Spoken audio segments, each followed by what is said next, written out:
주가 참 평안을 내게 주시리. 그 손 못자국만 져라. 그 손 못자국만 져라. 그 손 못자국만 져라. 주가 널 지키며 인도하시리. 그 손 못자국만 져라.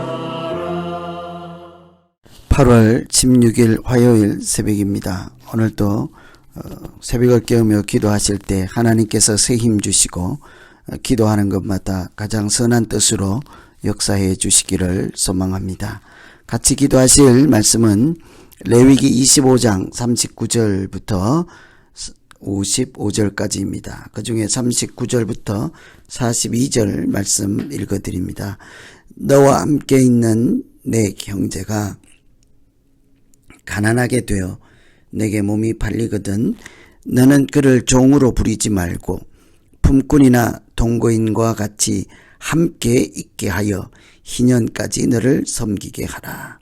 그때에는 그와 그의 자녀가 함께 내게서 떠나 그의 가족과 그의 조상의 기업으로 돌아가게 하라. 그들은 내가 애굽 땅에서 인도하여 낸 내 종들이니 종으로 팔지 말 것이라. 아멘. 사람이 다른 사람을 어떻게 대우하는가를 보면 그 사람 인격을 짐작할 수가 있습니다. 인격뿐만 아니라 사실은 믿음의 수준도 알 수가 있습니다.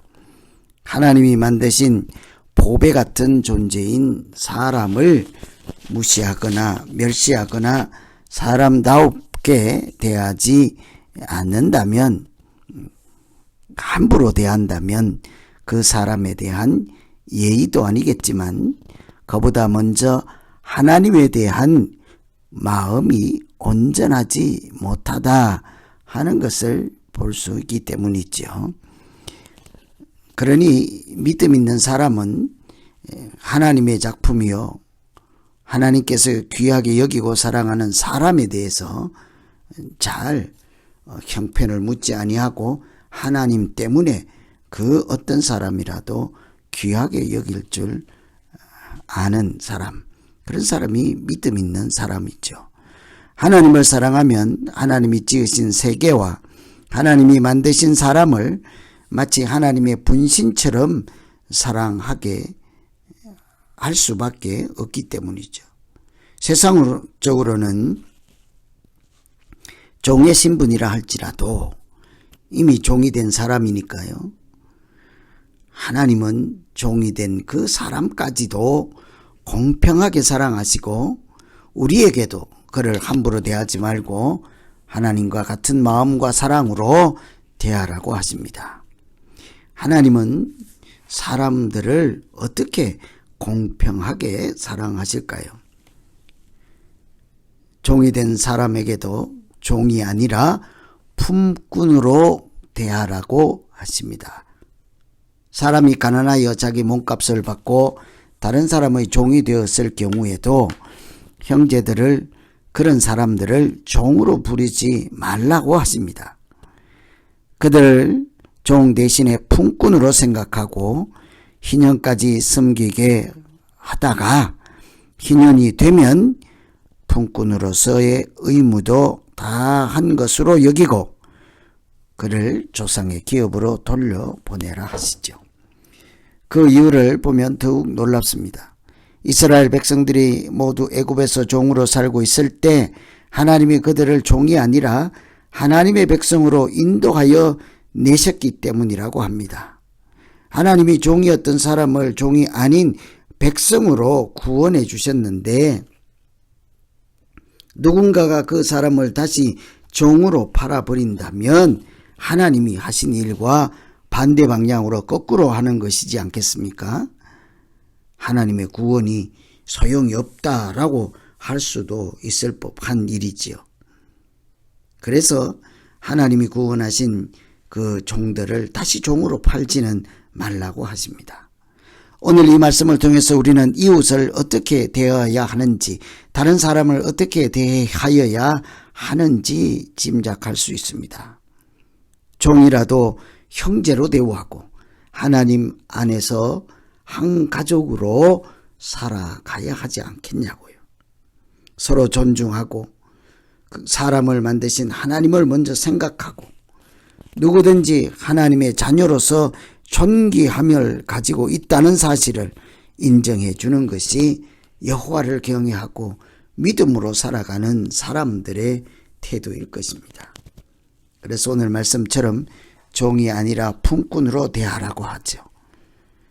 첫 번째 오늘 기도하기는 하나님 아버지, 그 사람의 신분이 어떠하든지 형편이 어떠하든지 나와 무슨 관계에 있든지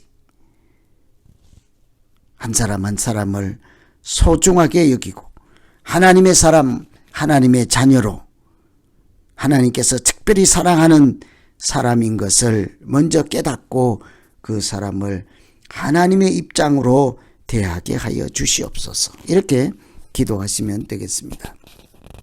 두 번째는 권리와 의무를 통해서 공평하게 사랑하십니다. 형제 중에서 만일 그 주민이나 후손들에게 팔리면, 그 주민이나 그들의 후손이겠죠. 팔리면 그 팔린 후에 여전히 그 종에게 속량받을 권리가 있다고 합니다.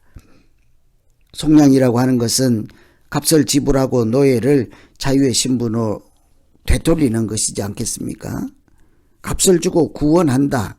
그것을 속량이라고 한다면 종이 되더라도 자유를 되찾을 수 있는 권리를, 속량받을 권리를 그 종에게 여전히 주셨다는 거죠.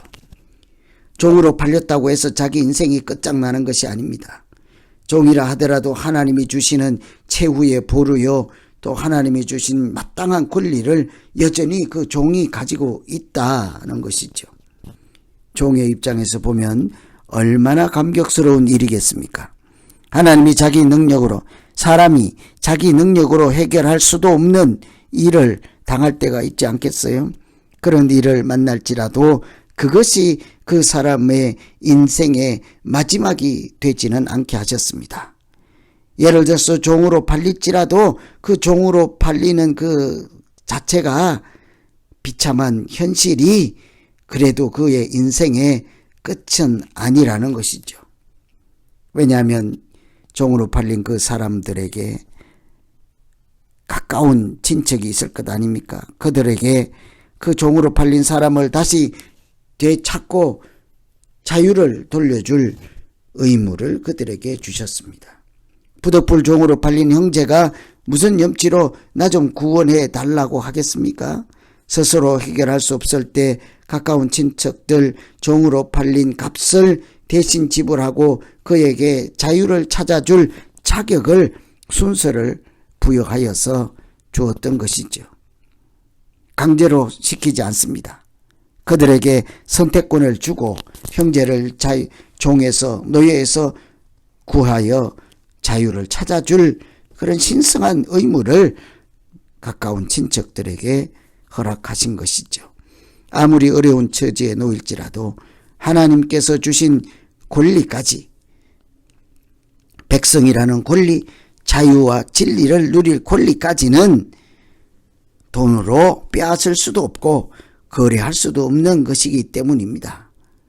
하나님께 속한 그 권리, 하나님께 속한 그들 각 개인에게 주신 자유, 이런 것은 돈으로 거래할 대상이 아니라는 말씀이죠. 하나님의 자녀라는 신분은 돈을 받고 사고 팔 수 없는 것이지 않겠습니까? 그래서 종으로 팔린 상태라도 그 종에게도 여전히 권리가 있고 가까운 친척들에게는 그를 다시 자유롭게 할, 구원하여서 자유를 줄 신성한 부담, 의무, 책임을 주셨습니다.